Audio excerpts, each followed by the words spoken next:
I came home, my kids plastered the house with pictures of me and my boss to expose me cheating. Greetings, Reddit buddies. Hey everyone, how's it going? I haven't logged onto this platform in quite some time. Crazy stuff happens in life. Just when we think we have everything under control, something happens and it turns out to be a complete and utter surprise, leaving us to wonder what on earth happened to us. Let me introduce myself first. My name is Lucy. I'm a female aged 37 years and was married to my husband Rob for 12 years. We have two twin boys, Mark and Jake. Both are aged 11 years. Today I want to share how my own flesh and blood betrayed me.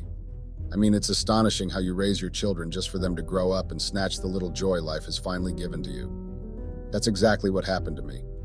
Allow me to share how these little monsters made me homeless. So here's the deal. I met my husband at a party. I was drunk as hell and he looked good. We hooked up. It was just a one-night stand initially because I wasn't looking for a relationship back then.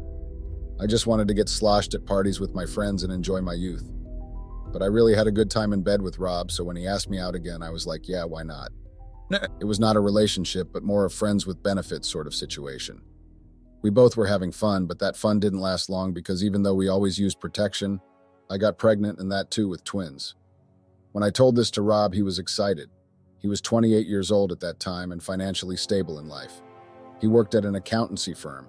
He told me that he had feelings for me and he would love to start a life with me. So that's how, ladies, gentlemen, I got in this marriage and became a mother at 25 years old. See, this wasn't my original plan, but then when life gives you lemons, you make a lemonade. If Rob was happy to take care of me and our family, I wasn't stupid enough to let it go. In this economy, it was hard to find a guy who would buy me dinner, so I was ready to be a wife to Rob and let him take care of everything. The ladies will understand what I'm saying. So yeah, we got married and gave birth to twin boys. At that time, wow, I got everything in life, but now when I know what these monsters were capable of, I'm thinking it was a mistake to bring them into this world in the first place. After the twins were born, Rob became this goody-good guy. Like he was being so good and taking care of everything nicely that it started to get on my nerves. I needed the spice in my life, but he was being the opposite of that. Every time we were doing the deed together, he used to go so gentle on me, saying all that shit about me having given birth and all. I was so annoyed with him. I started feeling suffocated in that relationship. I wanted fun and spice. I wasn't that old to live like I was living with my husband and two kids. I realized soon after marriage that this was a mistake, but what was done was done. I didn't want to take extreme measures like divorce and all that. Rob was doing everything in this marriage. He was providing for us, taking care of the kids, and even sharing the chores. I wasn't giving up all that just to become a single mother and do everything by myself. I wasn't that stupid. I was just thinking if there was a middle way and finally figured out one. I could have my marriage and also have some much-needed pleasure the way I wanted. It wasn't going to hurt anyone because I was going to make sure that Rob never finds out. I started making excuses to Rob that, hey, I'm going out with my girlfriends for a spa or something. And being the kind man that he was, he would always let me. And this is where I used to have random hookups with men. I made sure that I never saw them again. Random one-night stands wasn't going to hurt anyone. I made sure that I always made the dudes use protection. I wasn't taking any chances. It was going well. I started having a better mood again. My kids were growing up well. My marriage was great. I had no reasons to complain about Rob's ways in bed because I had found a solution to that. We were all happy. When my boys turned 5, I told Rob that I want to work again. He was happy with my decision. I found a job in a hotel. I'm a receptionist, by the way. So yeah, everything was going well like I said. I was having random hookups without any strings attached. Don't judge me yet. It wasn't like I didn't love Rob. I loved my husband, but I wanted some things which he wasn't giving me, so I took care of that by myself. I think I did a decent job of protecting his heart because he didn't find out about my getting on with random dudes for so long. But then someone might have cursed me because it went all downhill. Last year, my boss retired. He was an old man in his 70s. It was a wonder he lasted this long in this job. In his place came a young guy, I mean not a child, but still around my age. He was good-looking and smart. I developed an instant crush on him. Me and my friend Chrissy both. Who is Chrissy now, you may wonder? Chrissy is my friend from work. She works as a housekeeping supervisor in the same hotel. Well, she was my friend. Now she's just a bitch to me. You'll get to know why. Me and Chrissy used to fawn over our new boss because he was just so good-looking. Chrissy even joked about how we could do a threesome together. We laughed at it because a really long time. We both knew that it was just a silly crush. He was way out of our league. Well, way out of Chrissy's league. I knew that I could have him if I wanted to, but I wasn't going to do anything about it because A, he was my boss, and B, I was married. The second point wasn't that strong because of my extracurricular activities, but I still thought it would be weird to have anything going with him. And most importantly, C, that he wouldn't be interested in a woman who was married and mother of 2. All of my reasons made lots of sense until he started flirting with me. I didn't expect a guy like that flirting with me even after knowing my marital status. But nothing about me stopped him flirting for me. I also flirted back with him. I thought it was just all fun and nothing serious.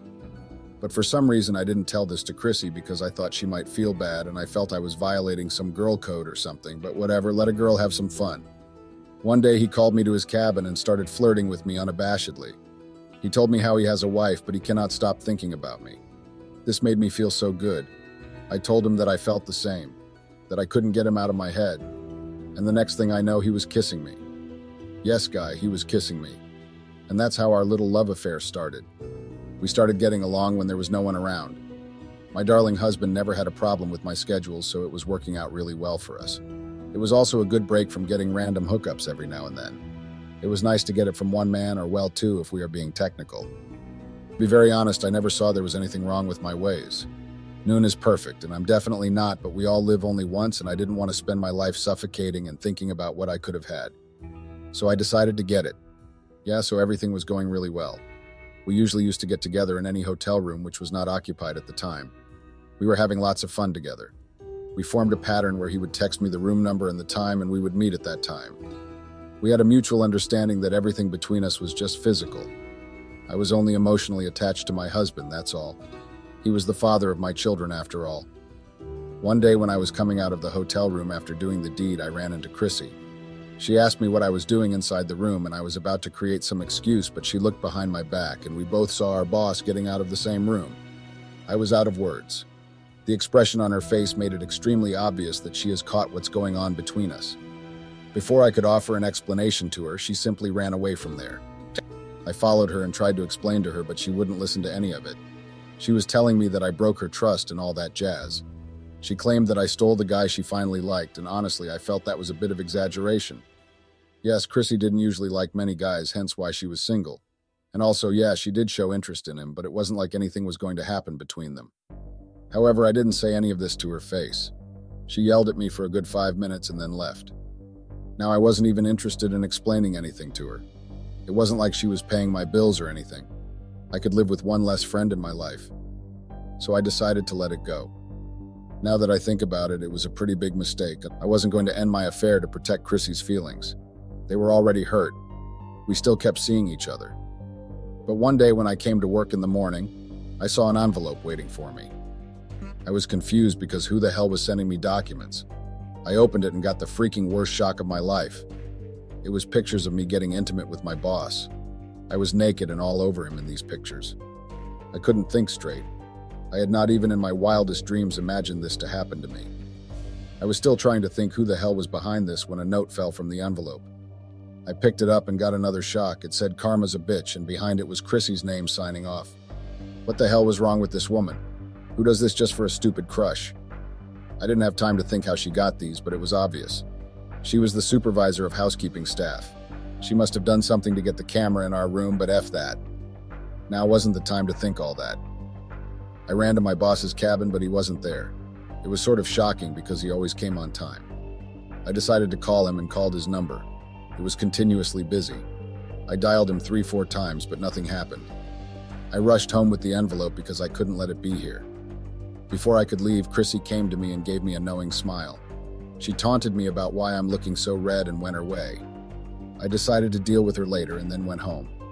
I knew that my husband and kids weren't going to be there, so no one was going to ask me what I was doing here. I got home and quickly parked outside. I then rushed to my bedroom and put the envelope in my Almira. I needed to think about what I was going to do with Chrissy. Rob never checked or even opened my Almira, so it was a safe coast. I went to the kitchen to get some water and made a decision to confront Chrissy at work. She was going to know who she messed up with. I went back to work after that. I made a quick stop at my boss's cabin, but he still hadn't come. I called him again only to get the same response.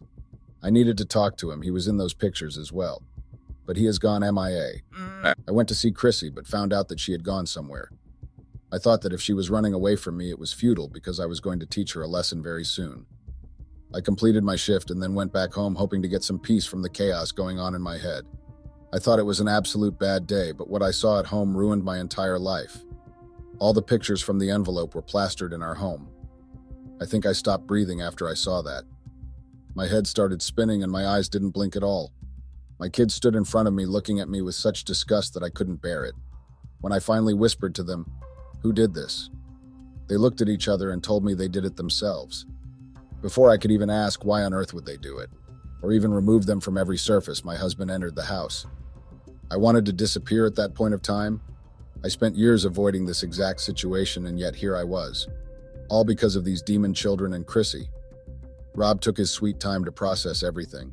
I was preparing my speech of how I was going to seek his forgiveness and all that, but he beat me to that. But the person who spoke wasn't Rob. I mean, it was Rob speaking, but it wasn't like him at all. He was so angry that it made me scared. He asked what the F was going on in his house. Both kids looked at each other and then decided to tell him that they went to our room to find some stationery. They thought we might have kept it in our drawers in Elmira, but they actually found an envelope with all these pictures. These little childs from hell. They kept talking about how they didn't see me as their mommy anymore, but like a dirty lady, and they wanted their daddy to know everything. And so before I could hide the envelope, they got together and plastered all the pictures in the house. Rob was so patient. He told the kids to go to their room and that we needed to talk. I didn't think there was much to hide after what they have seen already, but whatever. It was better to beg for forgiveness alone. As soon as the kids were out of the room, I started speaking. I was telling him about how it was a one-time mistake, when he shushed me with a look that was so lethal. He came closer to me and held me by my hair. He asked me to tell him the truth without any delay, or I won't like what's going to come next. Yes, guys, he did that. Can you believe him? I was so scared that I started blabbering everything. His anger didn't cool off by the end of it. Instead, he got even more livid. He pushed me on the floor and then told me that I liked spice, so he was going to make everything spicy for me. I honestly didn't even recognize that man. He had always been so caring and loving to his family, I couldn't believe it was the same man. He then stood there and called his lawyer. He told him that he wanted my name removed from all his assets and that to file for divorce along with complete custody of our boys. I was kneeling down on the floor and kept telling him how sorry I was, but it all fell on deaf ears. After his call, he looked at me once and told me that he felt dirty because of me, and that he was disgusted by me. He said that he hoped it was worth it what I did behind his back because he was going to make me pay for it all my life. I knew he wasn't bluffing or anything, because this was the first time I had seen this man this angry. He practically threw me out of that house after that. I didn't know what to do, so I went to work, but my boss wasn't there, but Chrissy was. She told me that she had sent an envelope to his wife too. His absence made complete sense after that. I didn't have anything to say to Chrissy either. I spent the night at the hotel and then started looking for an apartment, but my husband had blacklisted me in the entire town. I even got fired from my job. I knew this was coming since his wife was aware now. I had to come back to my parents' house. It has been more than 2 months since that day. As an almost 40-year-old woman, it doesn't feel good to live with your parents, but whatever. My father told me that I'm a sick woman and won't even look at me. The divorce proceedings are going on. My kids don't want to look at me. My husband is making sure that I get nothing, and I think he's going to succeed at that. My mother thinks that I should start therapy because I seriously need help. Her words, not mine. I'm sharing it here so I can get some unbiased perspective from you all. You guys tell me what you think. What should I do now?